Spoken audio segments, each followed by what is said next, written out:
Hello everyone, I am Tessellating Hexagons, proudly wearing a jumper that my mother made because it seemed thematically appropriate.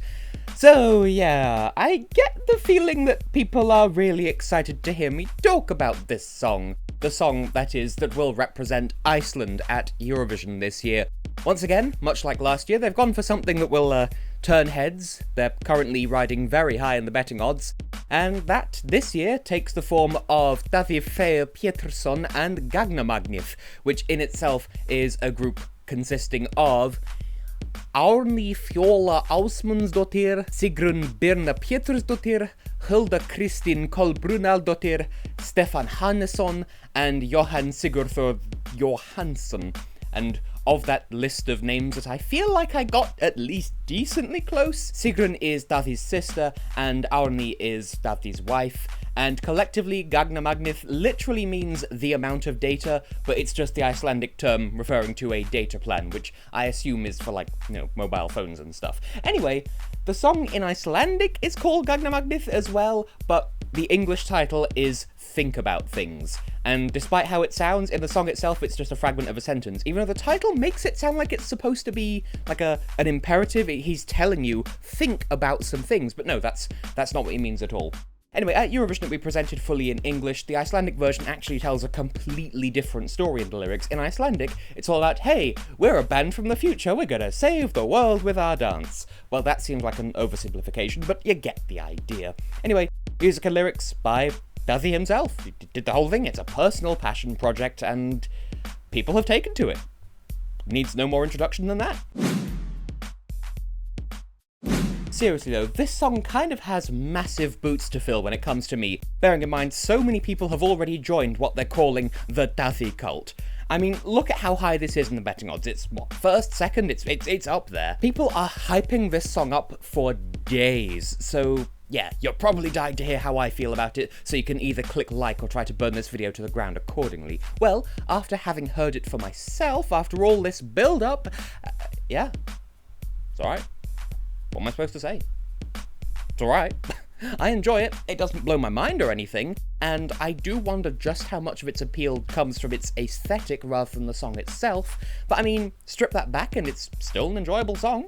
It probably won't be my number one when it comes to making my top 41, but it'll almost definitely be in my top 10 or 15 or thereabouts. I haven't worked it out yet, but yeah, I think I'm on this song's side. The song has chill vibes. It's somewhat reminiscent of Yuri Portsman from 2016. I like that song, so I can dig it, as the cool kids say. So, where do I even begin? Well, for one, let's not even think about the Barbara Dex Award, because that's actually not where I'm going with this thought. Rather, if there were an equivalent prize, but instead of being for the worst costume, it was for the best branding, then this would win hands down, no questions asked.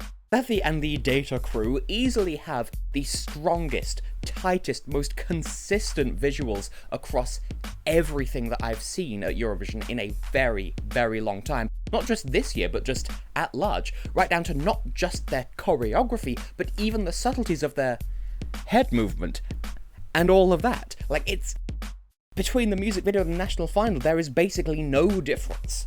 Given the original version of the song and the story that it tells, I suppose that would only make sense, but time and a place for that thought. Point is, they have this on lockdown. Now, let's hold on to the choreography for a moment. Consistency is one thing, but it's actually quite remarkable even if you don't take that into account. There's a beautifully rigorous amount of coordination between the six of them that takes an awful amount of practice and discipline to nail to the degree of synchronicity that they have. And yeah, they have got it down so perfectly that they do it consistently every single time. That almost cultishly legion-like nature of the performance aspect adds another string to this song's bow when it comes to steamrolling self-assurance, cogency, and presence across the board. And people are going to latch onto that strength. Naturally though, at least in my mind, the biggest plus point is Daði himself, as the song's leading man, leading vocalist, face of all of it. Live and in the studio, much like with the choreography, he always delivers consistent, solid vocals with calm, collected confidence. He keeps his cool, both vocally and just in his face, even with all of the weirdness going on and all of the perfect timing and whatnot required by everything else about the performance. And with a vocal line as deliberately subdued as this, any slight deviation from that whatsoever would be extremely obvious. He crushes this song like an absolute professional.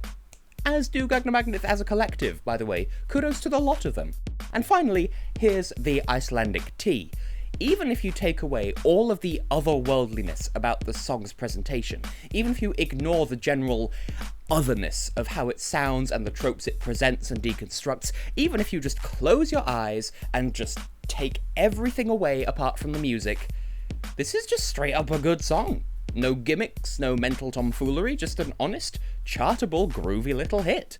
Everything that's piled on top of that thereafter is just good branding. And judging by the betting odds, it's worked like a charm. I'm just relieved that it's an accessory to the song's quality and not the only reason for it being so popular. Right? Now though, I feel like I have to say this every time a song gets hyped up, but this review format involves looking at both sides of a song, so we're talking about why some people might not like this song. Because there will be people who don't like this song, that's just a natural part of the internet. If you can't handle that, get over yourself and go away. Case in point, there will be some people out there who just aren't on board the hype train with this song in any way at all. They'll view it, unaffected, and come to a conclusion along the rough lines of, yeah, it's okay, I guess, but why is everyone screaming about it? It's just electro-pop, nothing special. Some of the more disgusting fans out there in the world might even attack people over having that opinion. Yeah, that's going to endear people to your cause. But my point is, some people are going to be rather put off by the hype over what seems to them like a song that isn't particularly special. I feel that. I don't get the super specialness of the song, but I do still enjoy it. Some people won't have that second part to that. Similarly, there'll be people who see the bizarre visuals and the cultish presentation and the uncanny valley between the group's dour or vacant facial expressions and the more fun elements of the presentation and be severely put off by that juxtaposition. To some people, it makes a painful lack of sense. Some people will read it, much like they would Lithuania, as funny foreigners who don't know how stupid they look. I don't hold that opinion, but I live in the UK, so I'm constantly surrounded by xenophobic morons who are proud of their ignorance. Just bear in mind that, sadly, such closed-minded people do exist, and in alarmingly high numbers. On a more forgiving note, though, I'll also acknowledge that, in a manner similar to Belgium this year, this is the sort of song where, really, the only major jumping-on point is the start of the song. That is, if you're not into the aesthetic or the musical style that the song presents or anything like that, then the whole piece, whether it's the musical stylings or the humour or the, tongue-in-cheekness with which it's presented or anything like that, if you're not on board, then it does start to drag by the end. If you love it, great, it's 3 minutes of fun and style to bop along to. If not, then it's 3 minutes of smug, in-your-face weird for the sake of it, with kind of a condescending presentation of how it's wasting your time, and of course, because of the cult of personality that's built up around itself, you're not allowed to dissent against it, making it feel all the more oppressive against anyone who doesn't like the song. This isn't me projecting, by any means. I enjoy the song personally, but I am trying to take everyone into consideration here. It's only fair. So, after all that introduction, what things do I think about things? I'll put it this way, do I think it's massively overhyped? Yes. Am I going to give it a 10 out of 10? Also yes. This much I will make clear though, I am awarding this score completely off my own back, fully off my own volition. I really like this song's chill vibes, and something about the clockwork unison with which the choreography is performed is just really satisfying to me. This is something I have every intention of putting on my personal playlist going forwards, but I will say, here and now, Iceland's fans are by no means the worst for this year, but nevertheless, if you like this song, great, that's good, that's lovely. Don't act like a mouldy sack of potatoes if you encounter someone that says they don't enjoy it. I may give this a personal 10 out of 10, but I don't think it's going to be my number one in my top 41, and that's valid. Deal with it. Technical-wise though, I think this is another case of a 10 out of 10 on the technical side too, because there isn't really anything I can pick up on that would merit anything less. I can't say, oh, it would be a 10, but I need to reduce it by a point because of, well, there isn't anything I can do that for. Production-wise, it's slick and clean-cut. Performance-wise, there isn't a sour note, and they've translated the sentiment and performance of the music video not just well, but flawlessly into a stage performance, and I fully expect that to carry over onto the stage in Rotterdam as well. Really, this song is kind of a quality product in every angle, and if you don't like it, that's the end result of your personal taste, rather than the song doing anything to specifically antagonize you. The worst thing I could say, apart from the off-putting branding, as some people might interpret it, is you might not enjoy Daði's fairly lower register, but it matches the style of song and the aesthetic they're going for, so yeah, it's not really a problem with the song on a technical level, it's just a matter of personal taste with this one. But then again, ain't that always the way? So then, is Iceland moving in the right direction? I would say so. Now that would be a blue arrow of neutrality, but I thought it over. Especially after the discrepancy between Ari Olafsson and Hatari as back-to-back entries, Söng the Captain seems to have become much more bold and daring with its candidates in the past 2 years, and frankly, the international community has been taking notice of that. People have been following the selection show closely now more than ever before, partly because of this song, and partly because of a certain other one that didn't reach the super final, please get over it. Now, I could choose to pull back some of that praise, bearing in mind the in-ear failure that Daði experienced during his performance, but I can't hold that against Iceland. This sort of thing happens all the time, and it's hardly the format's fault.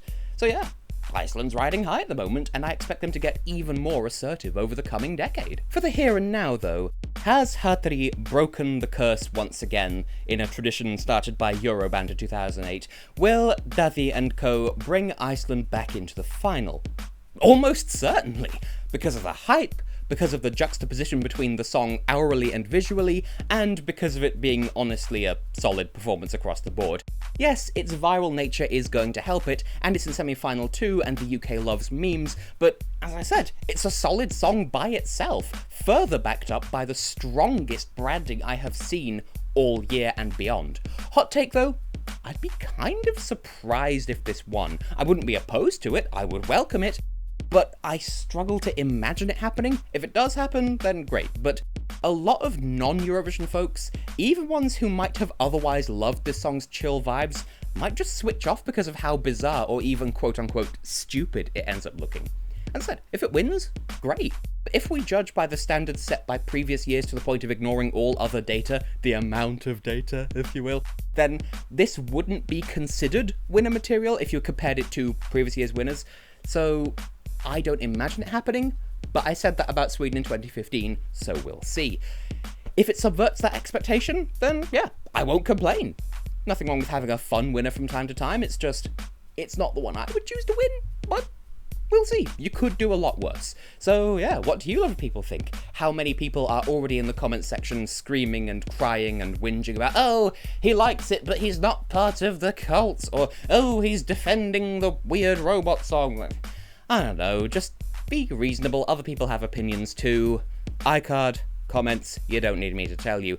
Anyway, to Daði and Gagnamagnið and all of the Icelandic delegation that led to this happening, I wish you the very best of luck in May. You're gonna make an impression. Now let's see how Europe responds.